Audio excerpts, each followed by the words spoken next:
Wendy is a 59-year-old female who is married and has an adult daughter and son. She loves socialising and spending time with her family and friends until, in 2006, she broke two bones, her tibia and fibula, which required insertion of pins in her plate. This was followed with a plaster cast and intensive physiotherapy, after which Wendy felt she did not regain her full mobility. Wendy continued to visit her GP and was given further physiotherapy from which she saw some improvements. Over the next 3.5 years, she attended numerous GP appointments but felt she was not listened to, and that the GP had confirmed she was a hypochondriac. This left Wendy feeling distressed and not in control, as well as had a massive negative impact on her mental well-being, due to feeling as if she wasn't being heard and getting the professional care to the highest standard. Wendy also felt like her GP was making an assumption of her being a hypochondriac, what goes in fact against the NMC code of treat people as individuals and uphold their dignity. When Wendy experienced tingling in her hands and feet, she again visited the GP, who said it was linked to her anxiety.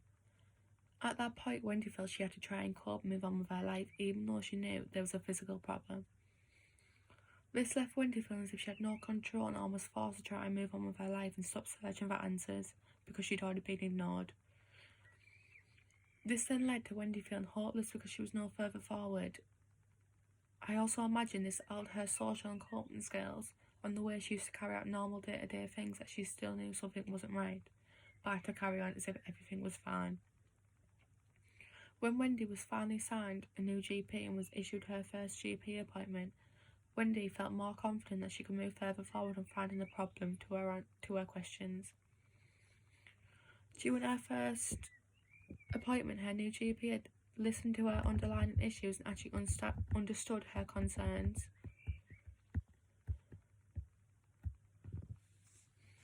The GP showed compassion for Wendy by making her concerns their concern.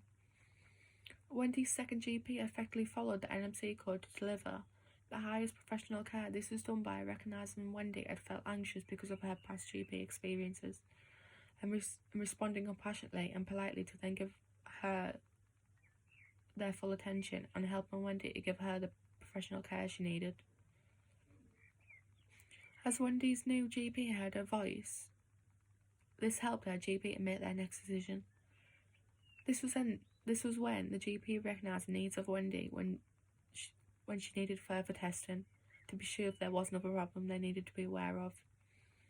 Next decision was Wendy was referred to neurology.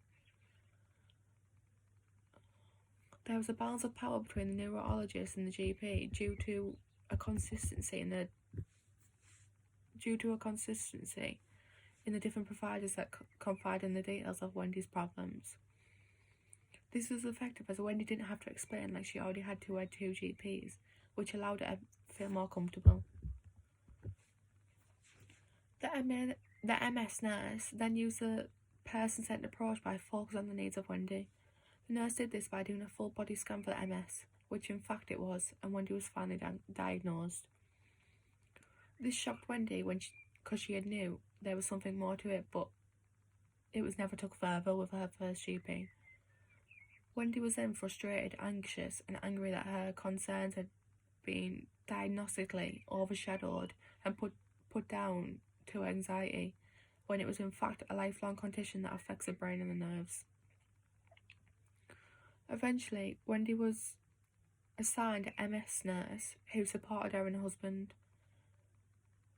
This was when there was a relationship based among connectedness, trust and hope, with the nurse was not only supporting the patient, but the patient's family, allowing the relationship between the professional and the patient to grow stronger.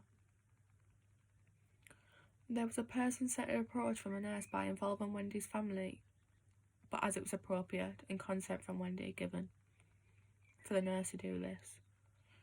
Wendy has a very close relationship with her husband and children, and they are the most important part of her life.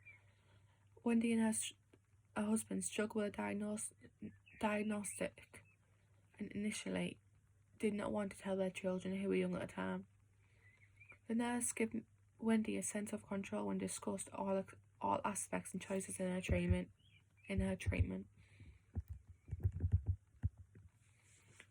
The MS nurse balanced the power of Wendy when the nurse gave her a sense of control and discussed all aspects and choices in her treatment from side effects and how to take the treatment. This then allowed Wendy and the nurse to go on to decide which would be most effective for Wendy's needs and hopes. Wendy panicked when being told about one medication option, which was an injection, but the nurse reassured her with a second option, which suited her needs better, and would avoid the fear of injecting herself every day. The MS nurse acted in the best interest of Wendy by respecting her rights whether she refused or accepted the treatment, and respected and upheld Wendy's human rights of allowing her to have a choice in the matter, which bonds to the NMC code. Wendy was fully engaged in agreeing a treatment plan with her own input because her needs and hopes were recognised as well as valued. She finally had control, and therefore the MS did not control her no more. Wendy's self-esteem started to grow stronger with her coping skills to get on with a normal day. This was due to the care shown by the second GP and the MS nurse that helped her get the diagnostic, the correct treatment, and overall improved her mental health because of the healthcare they provided. She finally got her answers. Wendy wanted a normal life as possible to enjoy her interests and hobbies, that her input into her own treatment plan was recognised and valued, and that she had control over her treatment, and therefore her MS did no longer control her.